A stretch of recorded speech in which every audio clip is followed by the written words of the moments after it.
ये थोड़ा सा बता देती हूँ कि प्राइवेट कोचिंग टैक्सेबल है, बता दिया। रिकॉग्नाइज्ड डिग्री इन इंडिया होएगा तो एग्जाम्प्ट, आउटसाइड इंडिया होएगा तो taxable. If supplier is providing educational institute को कोई सर्विस, देन द रेसिपिएंट, जो रेसिपिएंट स्टूडेंट फैकल्टी स्टाफ, वो तीनों के लिए ही एग्जाम्प्ट है, ठीक है।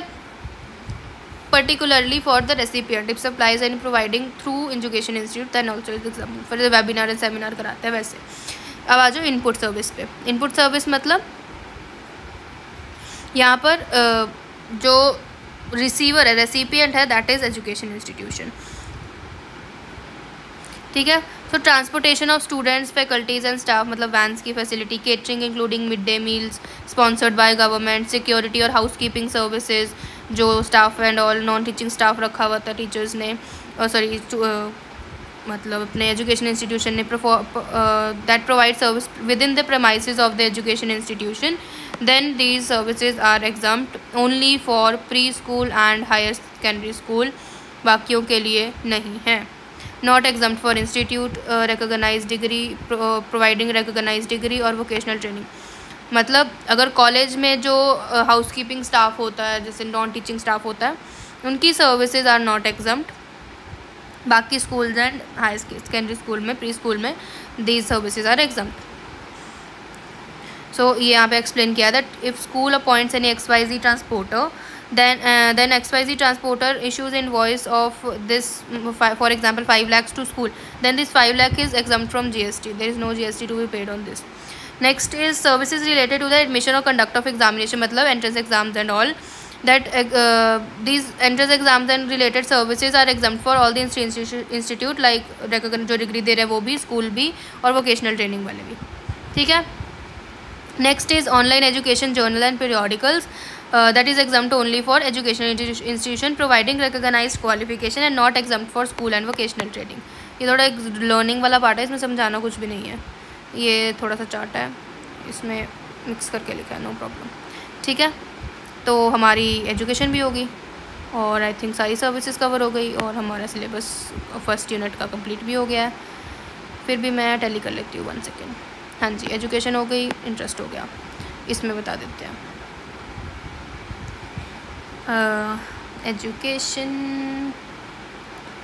where are you? Yes, by education institution to its student faculty staff, by education institute by way of entrance exam exempt है, education institute by way of transportation of student बता दिया, catering including midday meals sponsored by government, security cleaning housekeeping services performed in such education institution is exempt, service related to admission or conduct of examination, online education journal and periodicals, provided that nothing in this shall apply to preschool and education up to HSC, and जो बाकी वाली दो हैं वो pre school और vocational के लिए है, दूसरे के लिए नहीं है।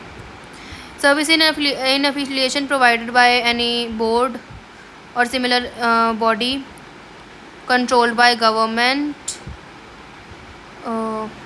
वो भी है, एफिलिएशन की सर्विस है, वो भी एग्जाम्प्ट है। चलो एजुकेशन भी होगी, अब कोई बचा, ख़त्म होगी। Non taxable person, tour operator, ठीक है। गाइडलाइंस भी चेक कर लेते हैं। तो ये रहा हमारा यूनिट 1, जिसमें से अब हमने एग्जाम्पशन भी कर लिया।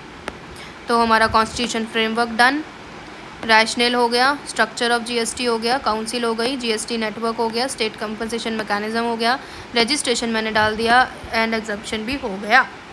इसमें रूल 10 हमने कर लिया। प्रैक्टिकल क्वेश्चन आपको मैंने बता दिए कैसे करने, रजिस्ट्रेशन के, एटीओ के भी क्वेश्चन आएंगे, मैंने वहाँ पे आपको बता दिए, तो वहाँ से आप एक बार देख सकते हैं एटीओ के क्वेश्चन कैसे सॉल्व आउट करने हैं बुक के इलस्ट्रेशन से, ठीक है।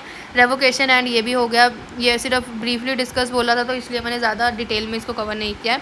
Then with respect to exemptions following notified services should be covered broadly, health, education, agriculture, legal, renting of residential dwelling, transportation of passengers, goods by GT and interest, and question में be asked from unit from both theory and practical based, ये आपको बता दिया मैंने।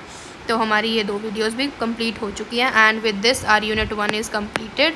आई hope you understood unit 1 की all 3 videos And if you have any doubts, let me know in the comment section. I'll answer to that. And if you are clear with your every concept, do like the video and subscribe to channel.